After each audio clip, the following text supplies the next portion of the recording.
One, two, one, two. Hey, hey. Audio check for everyone in the room. I got one thumbs up. Do I got thumbs up from Cuts? Check one, two. Thumbs up. Okay, good to go.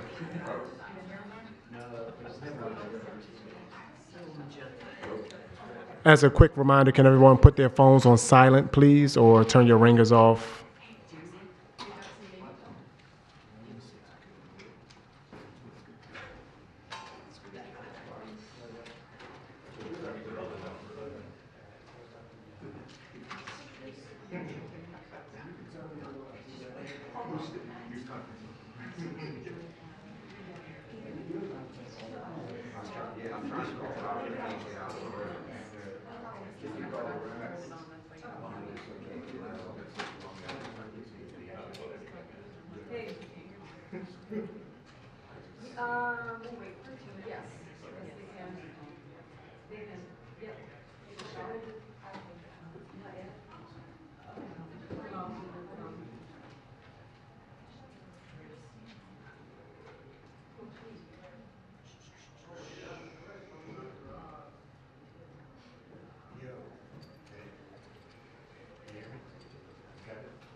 They got everything, Jim.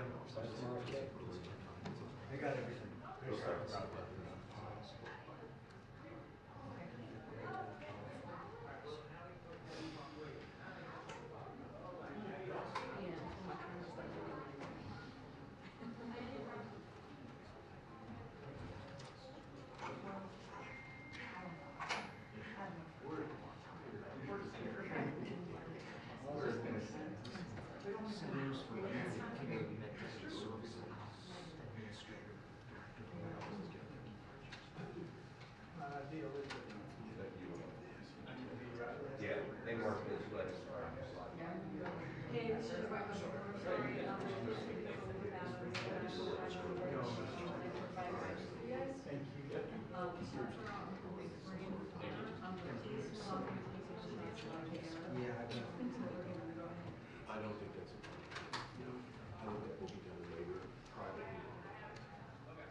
2-minute warning. 2-minute warning.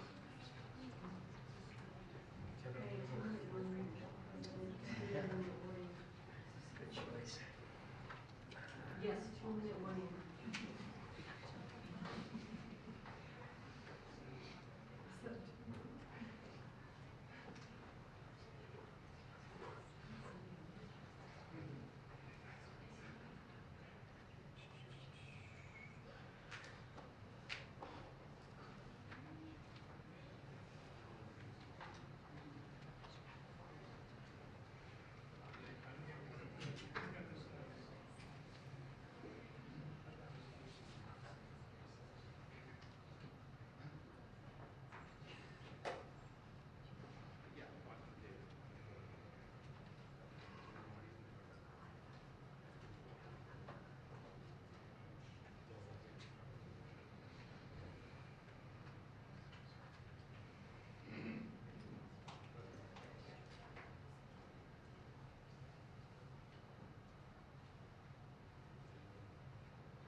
Hello, everyone. Thank you very much. So I've been waiting for this meeting for 20 years, actually. And it's not that everything's 100% understood or known, but I think we've made a lot of strides. Wish it was done a long time ago. Today, we're delighted to be joined by America's top medical and public health professionals as we announce historic steps to confront the crisis of autism. Horrible, horrible crisis. I want to thank the man who brought this issue to the forefront of American politics along with me. And we actually met in my office, is it like 20 years ago, Bobby? It's probably 20 years ago in New York. I was a developer, as you probably heard, and I always had very strong feelings about autism and how it happened and where it came from. And he and I don't know, the word got out, and I wouldn't say that people were very understanding of where we were, but it's turning out that we understood a lot more than a lot of people who studied it, we think. And I say we think because I don't think they were really letting the public know what they knew. Thanks as well to the director of the National Institute of Health, Dr. Jay Bhattacharya, FDA Commissioner Dr. Marty McCary. These are great people. Administrator of the Centers for Medicine and Medicaid Services, Dr. Mehmet Oz, and Acting Assistant Secretary of HHS, Dr. Dorothy Fink. So thank you all. Thank you, Dorothy, very much. The meteoric rise in autism is among the most alarming public health developments in history. There's never been anything like this. Just a few decades ago, 1 in 10,000 children had autism. So that's not a long time. And I've always heard, they say a few, but I think it's a lot less time than that. It used to be 1 in 20,000, then 1 in 10,000. And I would say that's probably 18 years ago. And now it's 1 in 31, but in some areas it's much worse than that, if you can believe it, 1 in 31. And I gave numbers yesterday. For boys, it's 1 in 12. I was told that's in California where they have for some reason, a more severe problem. But whether it's 1 in 12 or 1 in 31, can you imagine? That's down from 1 in 20,000, then 1 in 10,000. And now we're at the level of 1 in 12 in some cases for boys. 1 in 31 overall. So since 2000, autism rates have surged by much more than 400%. Instead of attacking those who ask questions, everyone should be grateful for those who are trying to get the answers to this complex situation. And the first day all of these great doctors behind me were there, I told them this is what we have to find out. Because when you go from 20,000 to 10,000, and then you go to 12, there's something artificial. They're taking something. And by the way, I think I can say that there are certain groups of people that don't take vaccines and don't take any pills that have no autism. That have no autism. Does that tell you something? That's currently, is that a correct statement, by the way? There are some studies that suggest that, with the Amish, for example. The Amish, yeah, virtually. I heard none. See, Bobby wants to be very careful with what he says, and he should, but I'm not so careful with what I say. But you have certain groups. The Amish, as an example, they have essentially no autism. First, effective immediately, the FDA will be notifying physicians that the use of let's see how we say that. Acetaminophen. Acetaminophen. Is that okay? Which is basically commonly known as Tylenol, during pregnancy can be associated with a very increased risk of autism. So taking Tylenol is not good. All right, I'll say it. It's not good. For this reason, they are strongly recommending that women limit Tylenol use during pregnancy unless medically necessary. That's For instance, in cases of extremely high fever, that you feel you can't tough it out, you can't do it. I guess there's that. It's a small number of cases, I think. But if you can't tough it out, if you can't do it, that's what you're going to have to do. You'll take a Tylenol, but it'll be very sparingly. It can be something that's very dangerous to the woman's health. In other words, a fever that's very, very dangerous, and ideally a doctor's decision, because I think you shouldn't take it. And you shouldn't take it during the entire pregnancy. They may tell you that toward the end of the pregnancy, you shouldn't take it during the entire.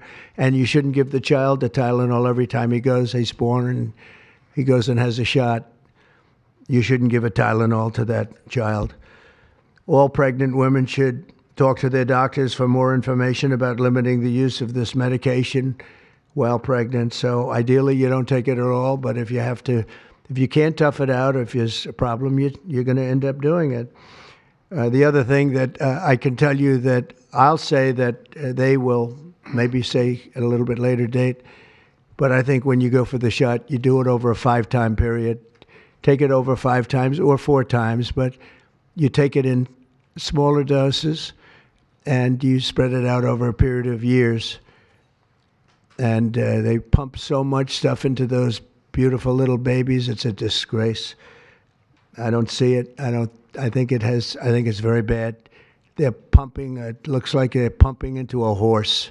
You have a little fragile child, and you get a vat of 80 different vaccines, I guess, 80 different blends, and they pump it in. So ideally, a woman won't take Tylenol.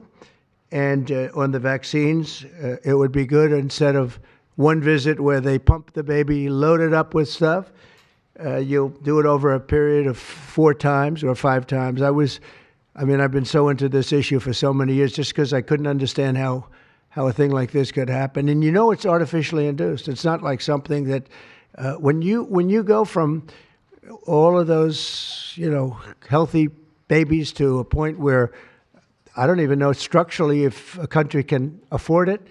And that's the least of the problems. To have families destroyed over this is just so terrible. I also, and we've already done this, we want no mercury in the vaccine. We want no aluminum in the vaccine.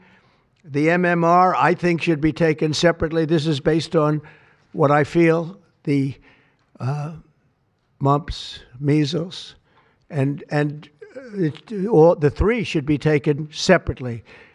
And it seems to be that when you mix them, there could be a problem.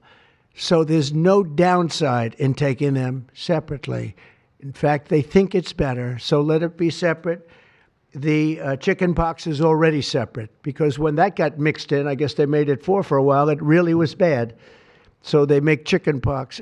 Individually, they're okay. When you mix them, something maybe happens.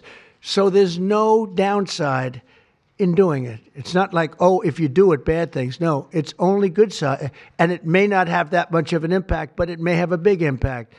So let those be taken separately. And then hepatitis B is sexually transmitted. There's no reason to give a baby that's almost just born hepatitis B. So I would say wait till the baby is 12 years old and formed and take hepatitis B. And I think if you do those things, it's going to be a whole different, it's going to be a revolution in a positive sense in the country.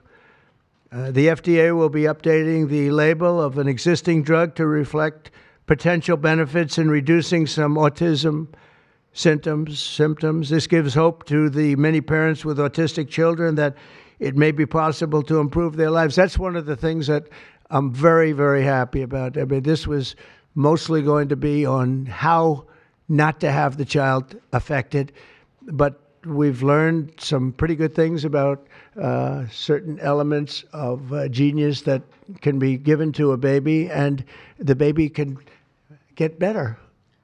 And in some cases, maybe substantially better. Not going to be easy, but be a lot easier if it didn't happen in the first place, as these great parents fully understand, right? They fully understand. I feel so terribly for. I have so many friends with autistic children. It's a tough situation. Finally, to help reach the ultimate goal of ending the autism fever, the NIH will be announcing 13 major grant awards from the Autism Data Science Initiatives. And to be honest with you, to me, that's the least important. It's not even a money thing at this point. There's so much money, but they have to do, and they have to move quickly. When the alternative is that nothing bad can happen, let's do it now. I was just saying to Bobby and the group, let's do it now. Nothing bad can happen. It can only good happen. But with Tylenol, don't take it. Don't take it. And if you can't live, if your fever is so bad, you have to take one because there's no alternative to that. Sadly, first question, what can you take instead? It's actually, there's not an alternative to that. And as you know, other of the medicines are absolutely proven bad. I mean, they've been proven bad with the aspirins and the Advils and others, right? And they've been proven bad. So I'd like to ask Bobby to get up to the podium and say a few words, and then Dr. Bhattacharya and Dr. McCary, Dr. Oz, Dr. Fink, followed by two incredible mothers that have experienced firsthand what this country is going through, what parts of the world are going through. And I will say there are parts of the world that don't take Tylenol. I mean, there's a rumor, and I don't know if it's so or not, that Cuba, they don't have Tylenol because they don't have the money for Tylenol, and they have virtually no autism, okay? Tell me about that one. And there are other parts of the world where they don't have Tylenol, where they don't have autism. That tells you a lot. And I want to say it right now. And, you know, the way I look at it, don't take it. Don't take it. There's no downside in not taking it. So I'd like to ask Bobby to come up and say a few words. I hope I didn't ruin his day, but that's the way I feel. I've been very strong on the subject for a long time. You know, life is common sense, too. And there's a lot of common sense in this, and I wish things like this were brought up, and this group has worked so hard on it, but I'd like to be a little bit more, a little speedier in the process of a recommendation, because there's no harm in going quicker. There's absolutely no harm. At worst, there's no harm. Thank you very much. Bobby, please. Thank you, Mr. President. To meet the President's challenge, I ordered HHS to launch an unprecedented all-agency effort to identify all causes of autism, including toxic and pharmaceutical exposures. At President Trump's urging, NIH, FDA, CDC, and CMS are turning over every stone to identify the etiology of the autism epidemic and how patients and parents can prevent and reverse this alarming trend. We have broken down the traditional silos that have long separated these agencies, and we have fast-tracked research and guidance. Historically, NIH has focused almost solely on politically safe and entirely fruitless research about the genetic drivers of autism. And that would be like studying the genetic drivers of lung cancer without looking at cigarettes. And that's what NIH has been doing for 20 years. As a result, we don't have an answer to this critical question, despite the cataclysmic impact of the epidemic on our nation's children. We are now replacing the institutional culture of politicized science and corruption with evidence-based medicine. NIH research teams are currently testing multiple hypotheses with no area off limits. We promise transparency as we uncover the potential causes and treatments, and we will notify the public regularly of our progress. Today, we are announcing two important findings from our autism work that are vital for parents to know as they make these decisions. First, HHS will act on acetaminophen. The FDA is responding to clinical and laboratory studies that suggest a potential association between acetaminophen use during pregnancy and adverse neurodevelopmental outcomes, including later diagnosis for ADHD and autism. Scientists have proposed biological mechanisms linking prenatal acetaminophen exposure to altered brain development. We have also evaluated the contrary studies that show no association. Today, the FDA will issue a physician's notice about the risk of acetaminophen during pregnancy and begin the process to initiate a safety label change. HHS will launch a nationwide public service campaign to inform families and protect public health. FDA also recognized that acetaminophen is often the only tool for fevers and pain in pregnancy, as other alternatives have well-documented adverse effects. HHS wants, therefore, to encourage clinicians to exercise their best judgment in the use of acetaminophen for fevers and pain in pregnancy by prescribing the lowest effective dose for the shortest necessary duration and only when treatment is required. Furthermore, thanks also to the politicization of science, the safety of acetaminophen against the risk of neurodevelopmental disorders in young children has never been validated. Prudent medicine, therefore, suggests caution in acetaminophen use by young children, especially since strong evidence also has associated it with liver toxicity. Some studies have also found the use of acetaminophen in children can potentially prolong viral illnesses. FDA will drive new research to safeguard mothers, children, and families. In addition to a possible acetaminophen connection to autism for pregnant women, infants, and toddlers, our research has revealed that folate deficiency in a child's brain can lead to autism. We have also identified an exciting therapy that may benefit large numbers of children who suffer from autism. Peer-reviewed literature has documented that up to 60% of folate-deficient children with ASD can have improved verbal communications if given leucovorin. I have instructed NIH, FDA, and CMS to help doctors treat children appropriately. Jay will help tell that story, which started with sound science, the kind that restores faith in government. This announcement also represents a historic collaboration between NIH, FDA, CDC, and CMS. We expect this to be the first of many announcements over the coming years that deliver actionable information to parents on underlying cause of autism and the potential paths for prevention and reversal. Autism is a complex disorder with multifactorial etiology. We are continuing to investigate a multiplicity of potential causes with no areas of taboo. One area that we are closely examining, as the President mentioned, is vaccines. Some 40 to 70% of mothers who have children with autism believe that their child was injured by a vaccine. President Trump believes that we should be listening to these mothers instead of gaslighting and marginalizing them like prior administrations. Some of our friends like to say that we should believe all women. Some of these same people have been silencing and demonizing these mothers for 3 decades because research on the potential link between autism and vaccines has been actively suppressed in the past. It will take time for an honest look at this topic by scientists. But I want to reassure the people in the autism community that we will be uncompromising and relentless in our search for answers. We will perform the studies that should have been performed 25 years ago. Whatever the answer is, we will tell you what we find. We are researching this issue to all 3 agencies. Jay will discuss one of our research initiatives at NIH. This model of unleashing unbiased, depoliticized, gold standard scientific research and academic freedom to deliver actionable information to prevent and reverse disease will be a model for the framework to deliver similar results for many other chronic conditions that plague Americans. Jay? Thank you, Secretary Kennedy, and thank you, President Trump. Thank you very much. I'm proud to announce today that the NIH has launched the Autism Data Science Initiative to turbocharge autism research, devoting an additional $50 million to the cause of studying autism.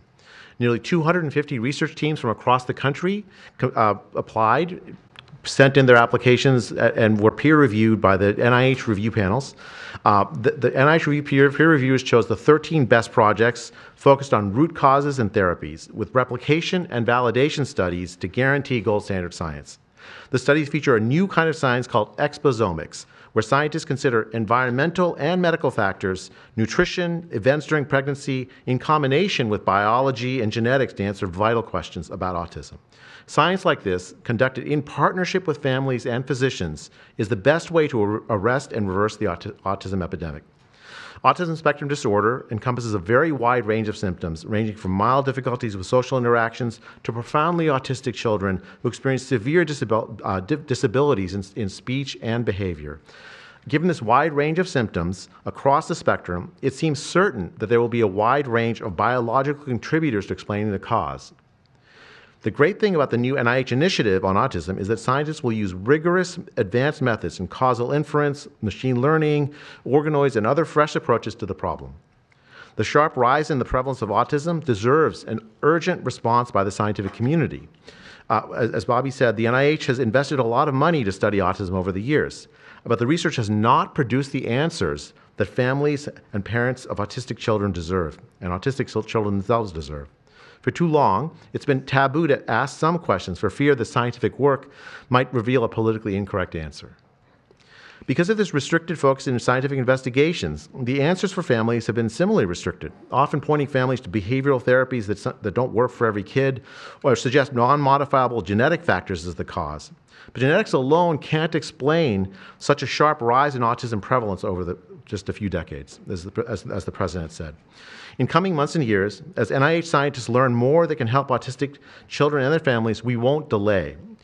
Like scientists often like to do, I can say as a scientist myself, it's really tempting to delay, but but in face of a problem like this, you have to move fast.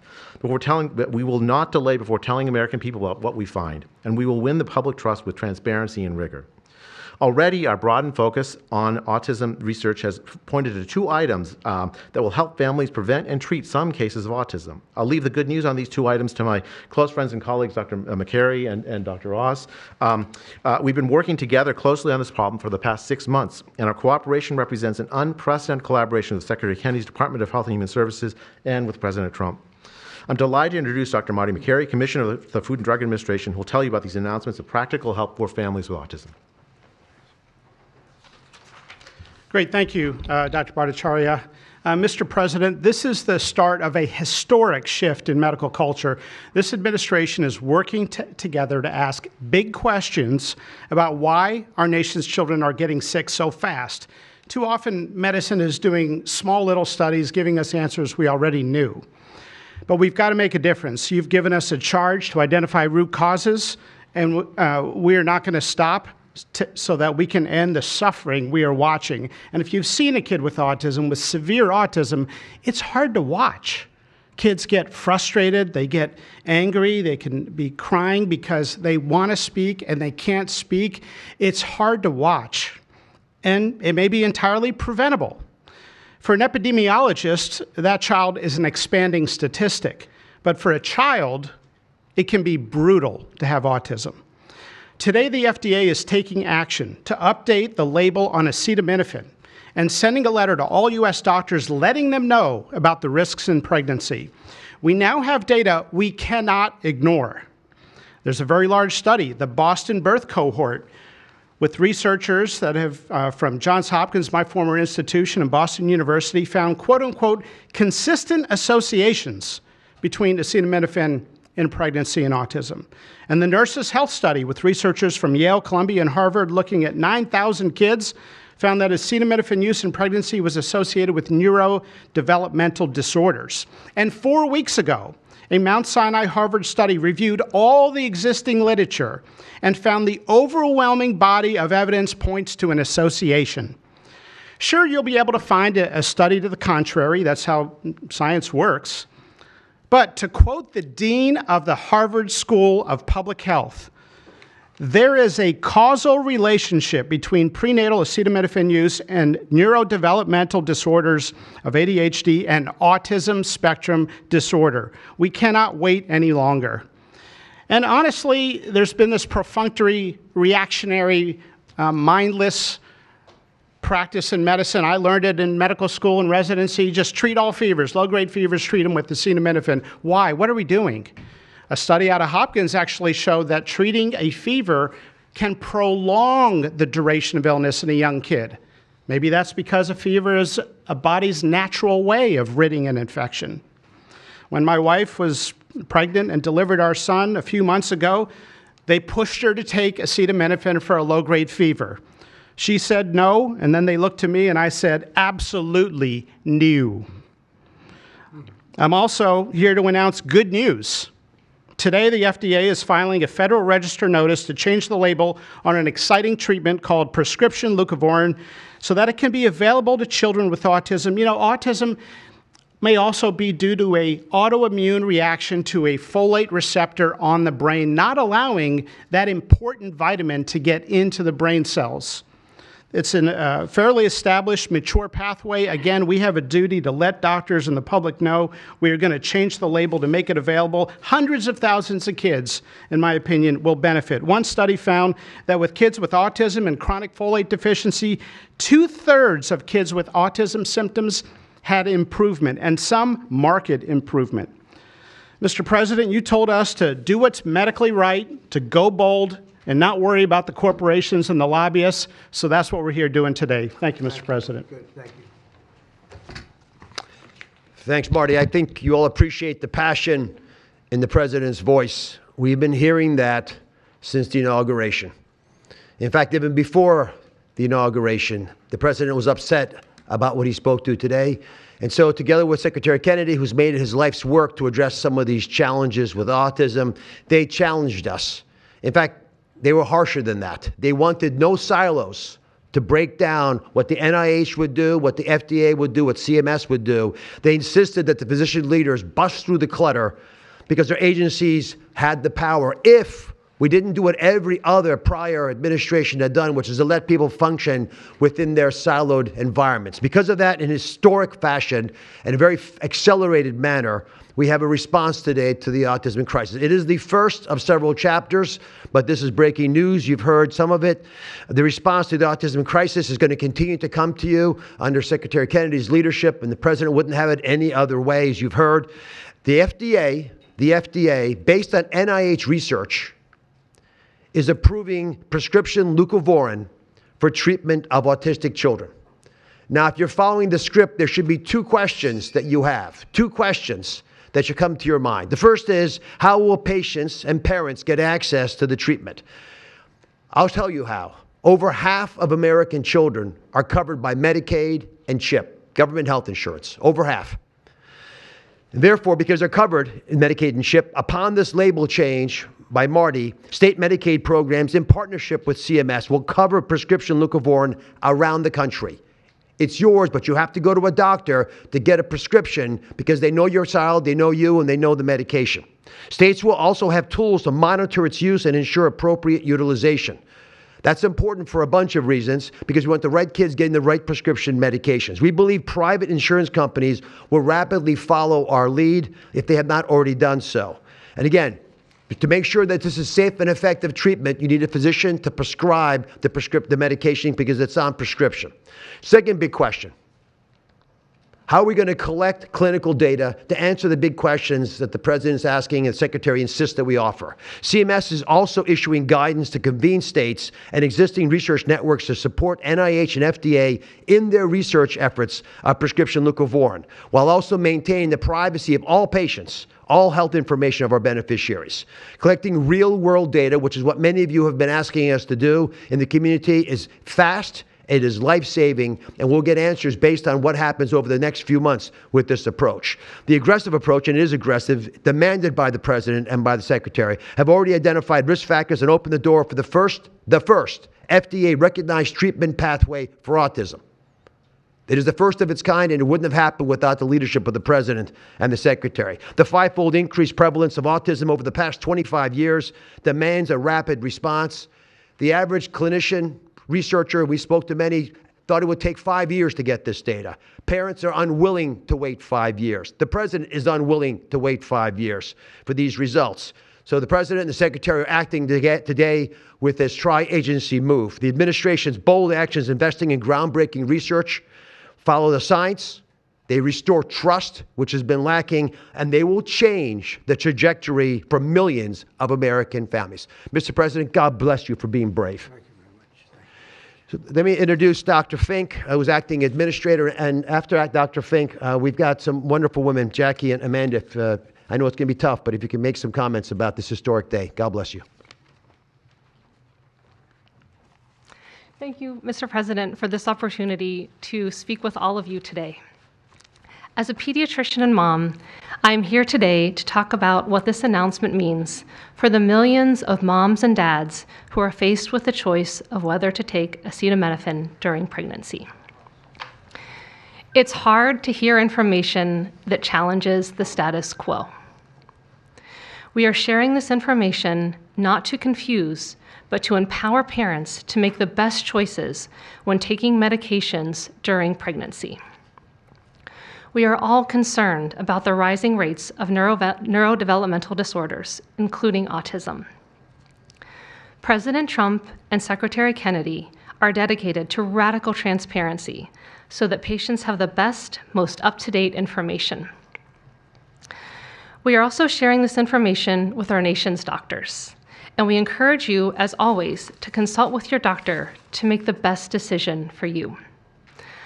All too often, it's easy to think that medicines we buy without a prescription pose little to no risk for the mom or the baby. As you heard today, pregnant women who need high fever or pain reduction during pregnancy should take the lowest effective dose of acetaminophen for the shortest possible duration. Most women will not meet these indications during their pregnancies. I am encouraged by these developments today because it is another example of our commitment to the American people to leave no stone unturned in improving the health of our nation's children. Next, I'm going to turn it over to some incredible mothers who are going to share more about their stories, and we're so grateful to have you here today.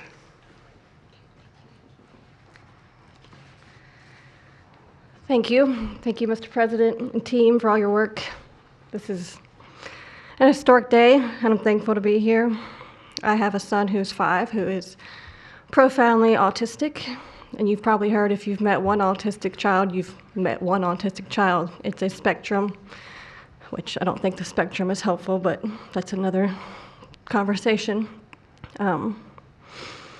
He is an amazing little boy, a blessing from God. He's marvelous. He can count to 1,000. He knows all of his letters and the sounds they make and a word for each one. But he also has a lot of obstacles. He is nonverbal.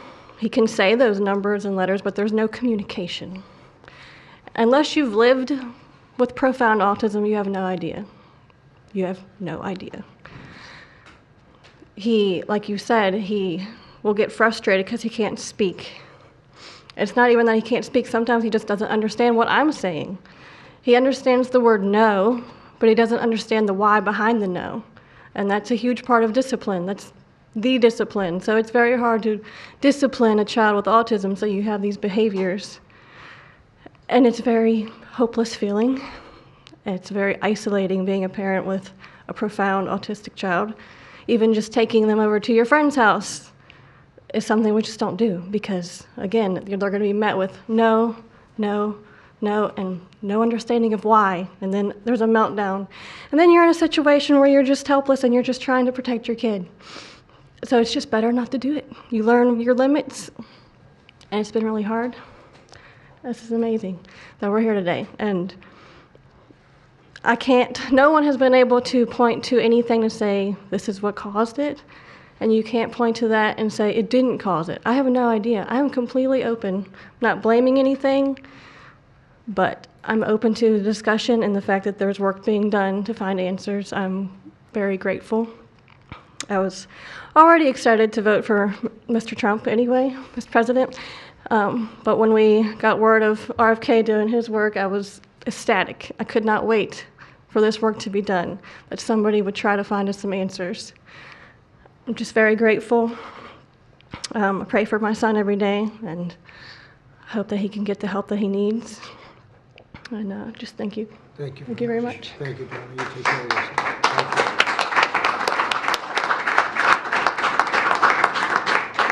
Hi, my name's Jackie. I'm also extremely grateful for the opportunity to be here and share my son's story. My son is Eddie. He's 11. He's on the opposite end of the spectrum from what Amanda just explained. He's considered high functioning.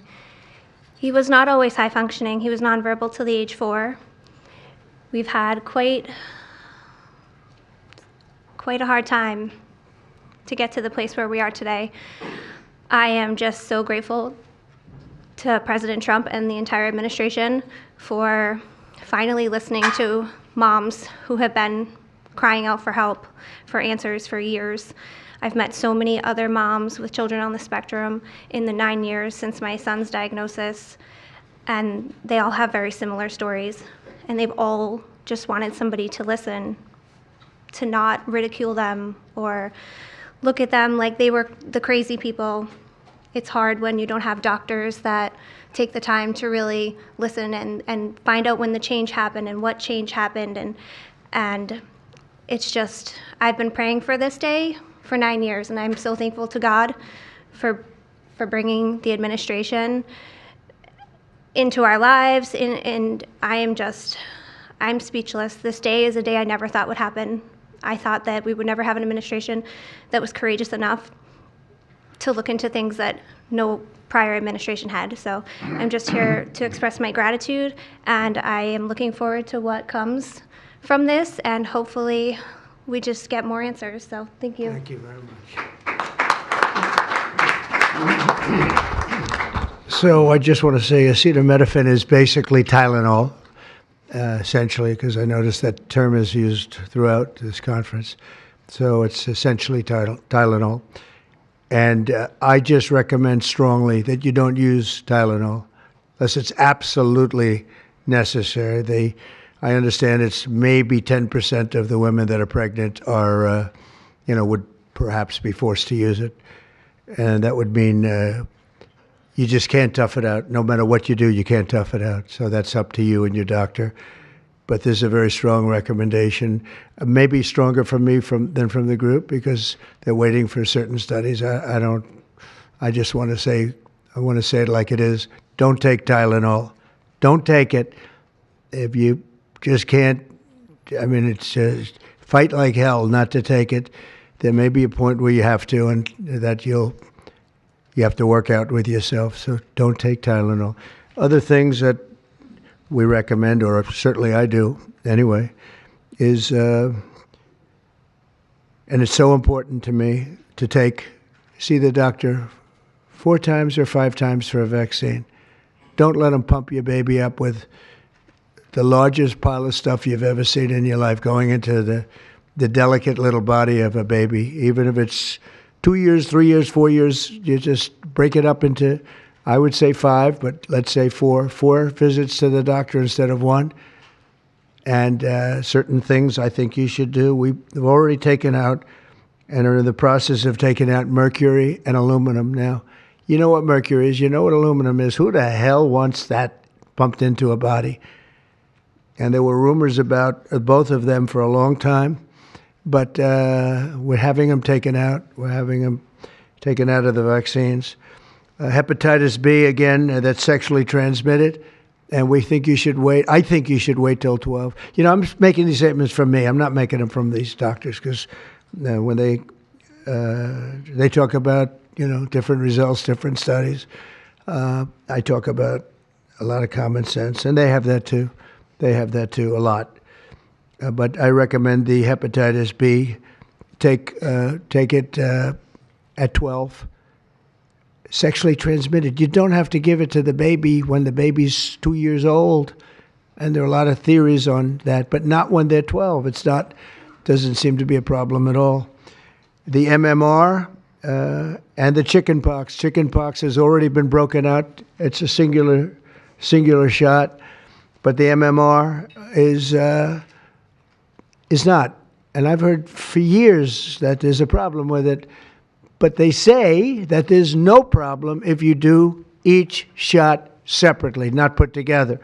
So an MMR, go out and do it separately. Don't take Tylenol. Don't give Tylenol to the baby after the baby's born. Every time the baby gets a shot, the baby gets a shot. They say, here, take a cup of Tylenol. I've heard that for years. Take Tylenol. Don't take Tylenol. Don't have your baby take Tylenol. Now, Tylenol is fine for people that aren't pregnant, that aren't in the situation that we're talking about. One very specific situation. If you're pregnant, don't take Tylenol. When you have your baby, don't give your baby Tylenol at all, unless it's absolutely necessary. Don't do it. Break up your visits to the doctors. Break them up. Do it in 5 if you can. Now, it's inconvenient. It's inconvenient. Oh, you got to have to go back another year later. You're going to go back each year for 4 years, 5 years, 3 years. Just break it up. Break it up, because it's too much liquid. Too many different things are going into that baby at too big a number. The size of this thing, when you look at it, it's like 80 different vaccines and beyond vaccines, and 80. Then you give that to a little kid. I mean, I can tell you that I had a woman who worked for me, a beautiful, wonderful woman, worked in Trump Tower, and she had the most perfect child. Beautiful, just perfect. And I remember this little blonde-haired boy running around the lobby of Trump Tower, so healthy and so vibrant. And I said, that's great. And one day I came in and she was crying her eyes out behind the counter. She worked at the front desk. She was crying her eyes out. I've never, as much as I've ever seen anyone distraught, she was. I said, are you okay? What happened? My boy, I've lost my boy. What does that mean, your boy? My boy, you know him, sir. You've seen him grow up. He was so beautiful. And I took him for a vaccine, sir. And he developed this unbelievable, I think she said 107, 108. You know, it goes well beyond when this happens. It goes up to 106, 107, 108. You know, we hear 105 and you're in trouble, but it just goes up to a level that you never hear about, but it goes up very high. And it's fried. They get fried. She said, I took him, he developed an unbelievable temperature. And I've lost him, sir. He's gone. And then I saw the boy. It was so tragic to see. That was the following day. That was the following day after the vaccine. And I've seen it 2 other times, and I think 3 other times, but 2 other times, where they go to the doctor and they get the vaccine, they get the shot. The kid is, badly hurt. Let's be nice, badly hurt. And just do it. Break it up into 5, break it up into 4, break it up into 3 if you have to, but go to the doctor 4 times instead of once, or 5 times instead of once. And for some reason, they insist that you put it all into the body, and maybe that's the drug companies that make more money that way. Maybe it's the doctors because they don't want to be, doing this so much. Maybe it's the doctors. They get maybe more money. Who the hell knows what it is? Don't do it. Get them broken into 4 or 5 visits. Do it 4 or 5. That means you have 20%, 25% what you're putting into the baby's body. It can only help. It can only help. And the other things I told you about, just the word tough it out. It's easy for me to say tough it out, but sometimes in life with a lot of other things, you have to tough it out also. Don't take Tylenol. Don't give Tylenol to the baby. When the baby's born, they throw it at you. Here, give him a couple of Tylenol. They give him a shot. They give him a vaccine. And every time they give him a vaccine, they're throwing Tylenol. And some of these babies, they're long born, and all of a sudden they're gone. And it doesn't hurt not to do it. It doesn't hurt. There's no downside. There's no downside at all. And break up MMR. Break it up. It's practically a known fact that if you break it up, you're not going to have a problem. But for years, we've been hearing how bad MMR is as a combination. And I'm very happy that you broke out chickenpox, because that was really a problem. And there are other things. It's interesting because there are other things, we were talking about it, other different drugs, pills that you take that we know are so bad and they don't take them anymore. But for some reason, with this, they keep taking it. Don't take Tylenol. There's no downside. Don't take it. You'll be uncomfortable. It won't be as easy, maybe. But don't take it. If you're pregnant, don't take Tylenol. And don't give it to the baby after the baby is born. And you know, we have more than 3 years left. And I told Bobby and the doctors behind me, and they are so committed to this, I told them that this is the number one thing I want to do from you. And you know, we have something else called Favored Nations, where I'm going to be reducing drug prices by 1,000%, by 900, 600, 500, 1,200. We're going to be reducing drug prices at levels never seen. It's called Favored Nations. We're going to be paying what right now, we're like the garbage can for the rest of the world, and we have been for forever. We pay much higher for drugs than the rest of the world. We subsidize the rest of the world. We're not doing that anymore.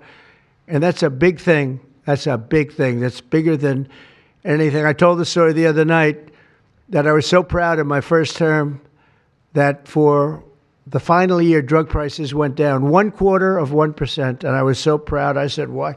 I'm the first one to do it. I think it was 28 years, they said, where drug prices went down from the beginning of the term to the end.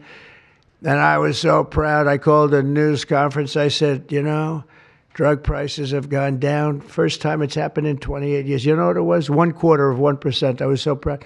Now we're going to have them go down from $100 a pill to $9 a pill.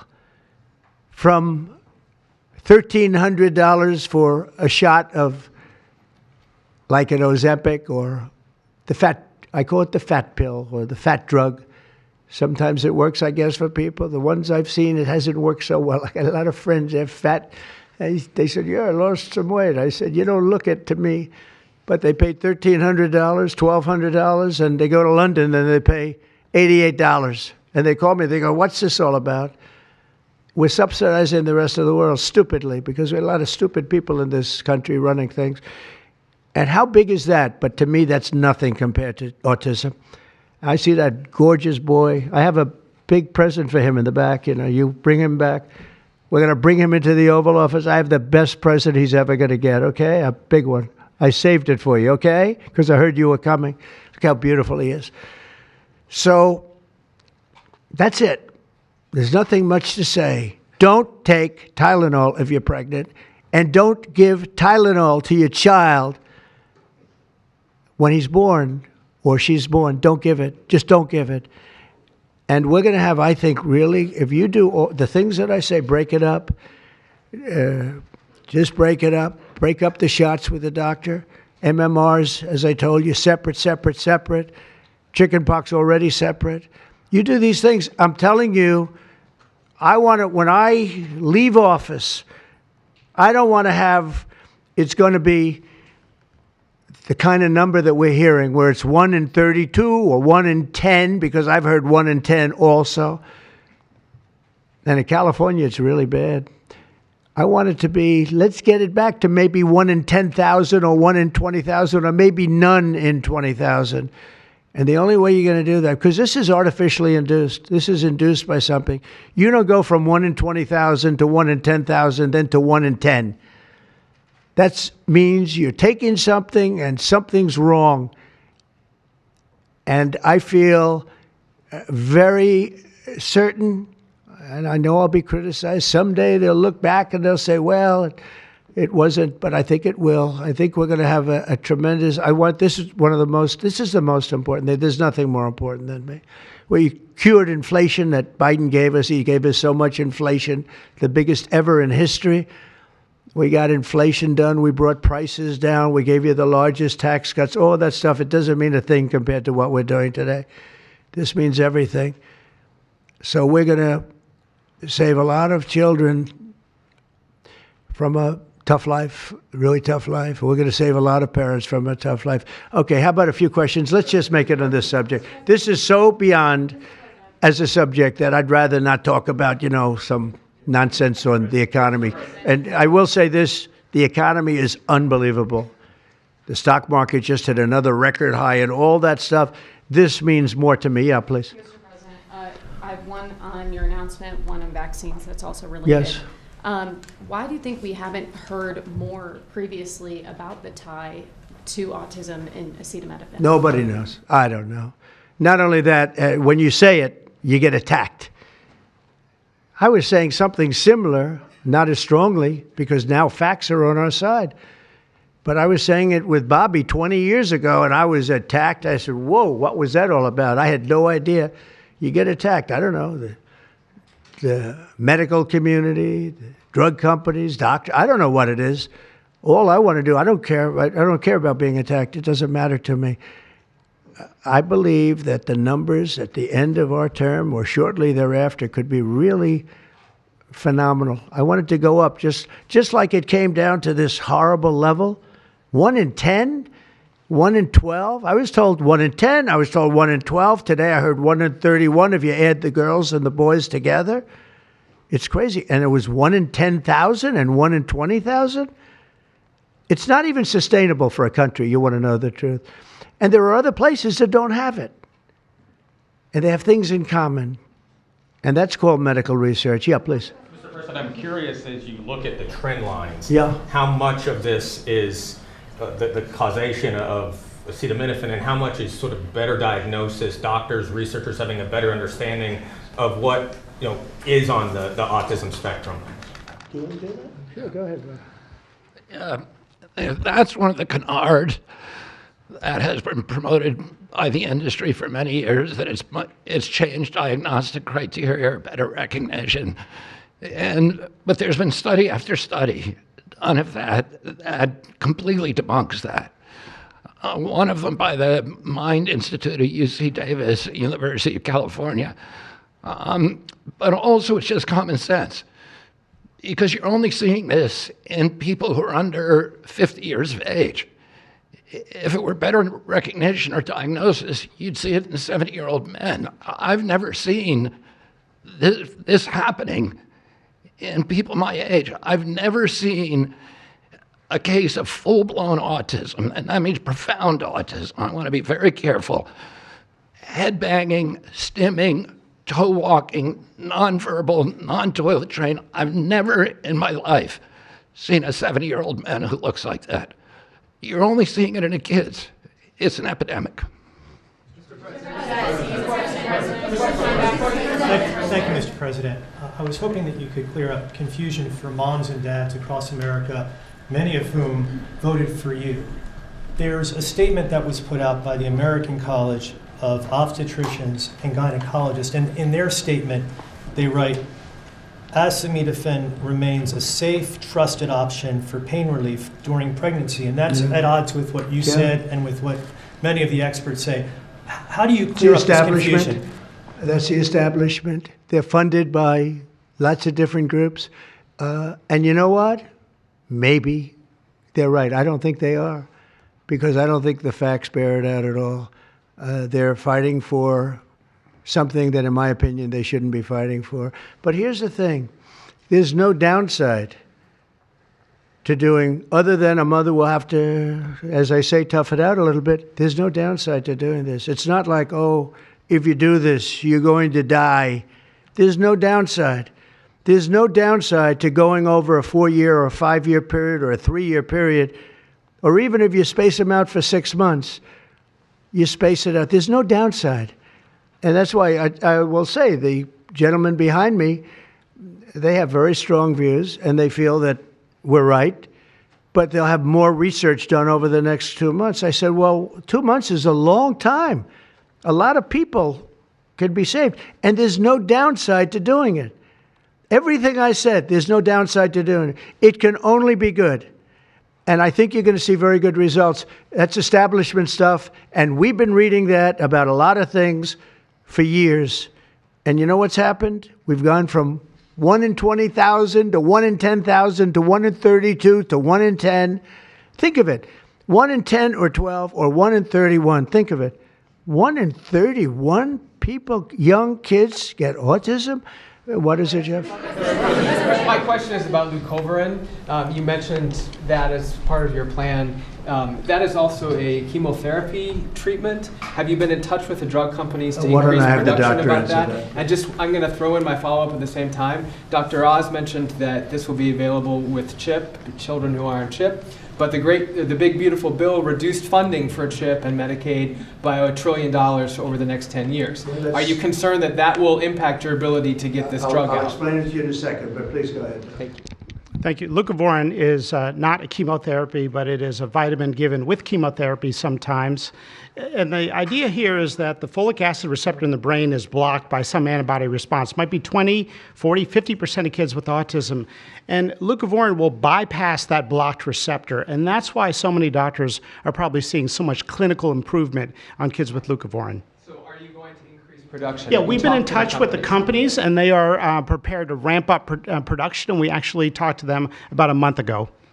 And on your second part of your nasty question, the number is that the great big beautiful bill, which is the greatest, I think one of the best things ever passed in the history, with the tax cuts and regulation cuts and all of the things it does, no tax on tips, no tax on Social Security, no tax on overtime, all of it does. It also gives $200 million, as just explained by Dr. Oz, and I'd like you to explain that to exactly what you're saying. The Big Beautiful Bill actually increases Medicaid spending projected over the next 10 years by $200 billion. There's also a $50 billion rural health transformation fund, which will allow a lot of these programs to get in the rural parts of the country that the president and Congress are handing to governors to start distributing. Those grants have already gone out. The money will be allocated by the end of this calendar year. And I want to point out that the ability of NIH to do research that feeds and hands the ball to the FDA, which then can change labeling to allow Medicaid programs in states to fund this program, will ensure that the things that President Trump and Secretary Kennedy desire are financially affordable for the families around America. You mentioned CHIP, sir. That's why I asked that question. You mentioned that CHIP would fund this for children. But most of the kids are on Medicaid, probably 43% on Medicaid, another 8-10% on CHIP. And all the programs in general are being evaluated. Most of what the One Big Beautiful Bill was seeking to do was to remove fraud, waste, and abuse. But the programs themselves should stay financially intact for the people for whom they were designed, and in this case, for children. And the only thing we cut, so that's $200 billion positive. The only thing we cut was for fraud, waste, and abuse, of which there was a lot in this country, and nobody minds that. Yeah, please. Mr. President, you said that there is no reason to give newborn babies hepatitis B vaccines. But hepatitis B can be contracted not just through sexually transmitted diseases, sometimes from needles to open wounds. So when you say you feel, is that appropriate to be telling? I think it's absolutely appropriate. I think they should wait till they're 12 years old. Yes, please. Mr. President, thank you all for being here. You've been talking about reducing autism by spacing out vaccines. Would you like other combined vaccines babies receive to be spaced out, like MMRV? What is this again? You've been talking. Speak up, please. Sir. You've been talking about reducing autism by spacing out vaccines. Right. Correct. Would you like the other combined vaccines babies receive to be spaced out, like MMRV? I would say yes, but that just is, for me, it's a lot of common sense involved in this. It's a process, but we're looking, but it should at least be given separately. Now, it's possible that you can reduce them and I'd give them in small doses, but it's possible maybe in that particular case, the MMR wouldn't work in small doses, but you can certainly give them as separate shots. It's been proven to be very safe when you give them in separate shots instead of mixing. So I don't think there's any reason to do that. Do you agree with it? I'm not a doctor, but I'm giving my opinion. I don't think there's any reason to do that. So it's been proven to be safe when you break them up. But MMR by itself, I've heard bad things about it for many years. Yes, please. Mr. President, is the spectrum too broad, in your opinion? For research purposes, you are dealing with a population of children who might have social boundary difficulties, and then you have children who are, going to grow up to be adults in diapers. I mean, what do you think? We don't know how broad the spectrum is. We don't know exactly where it starts and where it ends, but we do know what we're going through. We're going through some very serious trouble, and we know autism. I mean, it could be bigger, it could be small, a little bit smaller, but the number is unacceptable. And the number, the way it's come down, because the spectrums remain the same, the number, the way it's come down is just unacceptable, meaning come down to that level of 1 in 10, 1 in 12, 1 in 31. Mr. President, medical professionals. Go ahead in the back. President, this question is more directed towards Secretary Kennedy. It was talked about that we're just kind of finding out about the fact that babies are affected this way. Is there a concern that information is being suppressed right now within HHS, and could an investigation perhaps be launched seeing any more Well, I think information has been really not given out very freely over the years, absolutely. And I think that's by drug companies and maybe doctors, but I certainly think that over the years. I think this is a different group. We have a lot of information. And that information, I mean, it's the information that we have that we're making these statements. And I'm making them out front, and I'm making them loud, and I'm making them strongly not to take Tylenol, not to take it. Just don't take it unless it's absolutely necessary, and there's not too many cases where that will be the case. And again, what's the worst? The worst is nothing can happen. It's very positive. That's a positive thing. But I don't believe I don't actually believe that's possible. I think the results are going to be amazing. I want to see amazing results by the time I leave this beautiful building. And I will consider this, I believe, with the wars, I've stopped 7 different wars. I've saved millions of lives. I've done a lot of things. This will be as important as any single thing I've done, because I know ladies, beautiful ladies just like this that are going through the same thing. And it's not easy, and I admire you for being able to do it. But I admire him, too. I wish I had a face that looked like that. If I looked like him, I would have been president a long time ago. Tylenol is widely used in other countries, too. As you make this announcement, do you expect your decision may affect I other hope they countries? follow it, yeah. I hope they follow it. Yeah, other countries are, sell Tylenol. Some countries don't. I mean, I hear Cuba, now, again, you'll have to check this out, but I hear Cuba doesn't have it because it's very expensive, and they don't have the money to have it, or they don't want to spend the money to have it. They don't have Tylenol, and I hear they have essentially no autism. So you'll have to check it out. Yeah, Brian. Medical professionals have warned for decades. I said, no, not you. You're CNN. You're fake news. Go ahead, Brian. Thank you, Mr. President. I want to go back to the Amish community, if I can, just for a second. I recently saw a man from Minnesota, an Amish man from Minnesota, on a podcast, and the host asked him what the rates were for like ADHD and autism, and he had no idea about ADHD, didn't know that it existed, and certainly didn't know of any cases. What are they doing? It doesn't exist with the Amish community, and they don't take all of this junk. It doesn't exist. That tells you, doesn't that tell you? That's like, that's like certain countries where it doesn't exist and they don't take it. Would you like to make a comment about that, Mark? The Amish population, a very mixed group. So there's a subset that take vaccines, a subset that does not. And we know they have very low rates of chronic disease all across the board. Please. Thank you, Mr. President. Should the establishment media show at least some openness to, trying to figure out what the causes of autism are? I wish they would, yeah. And why are they so closed-minded? Well, look, it's not only the media, in all fairness, it's some people. When you talk about vaccines, they go crazy. And, I'm a big supporter of vaccines. I got a certain vaccine approved in 9 months that would have taken from 5 to 12 years. I'm very proud of it. A lot of people think it was one of the greatest things I've done, and some people think, mostly Republicans, actually. I'll tell you, the Democrats think it was, they think Operation Warp Speed was one of the greatest things any president has done, any president. It's, we're very proud of what happened. We got hit with something that came from a place that shouldn't have happened, but it did happen. Those things take place, and you're very unpleasantly surprised. But no, I'm a big believer in vaccines. The polio vaccine, big believer in vaccines. I know Bobby and you guys have it out a little bit, but he's a believer in vaccines too. But I've seen how great vaccines can be, how incredible they can be. So I'm a believer. Yeah. Yeah, please. Your comments made about MMR and hepatitis B, I know you said those were your suggestions, but have you spoken with Secretary Kennedy about actually making those changes? I have, yeah, I have. I've spoken to all the doctors about it, and doctors that are not here right now. I've spoken to many doctors about everything we're talking about. And, you know, the Tylenol has started to be spoken of over the last period of time, but we've been doing the research. A lot of what they've been speaking about comes from right here by research done by these people. And I just say it again, don't take Tylenol. Don't take it. And don't give it to your child after your child is born. And do all those other things, little things, just spread out your visits, et cetera, on the vaccine. And I want to thank everybody. This is a very important day. Thank you very much.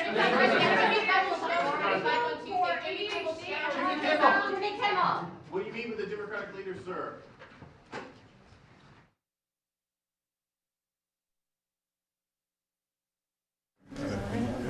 He's not going to answer my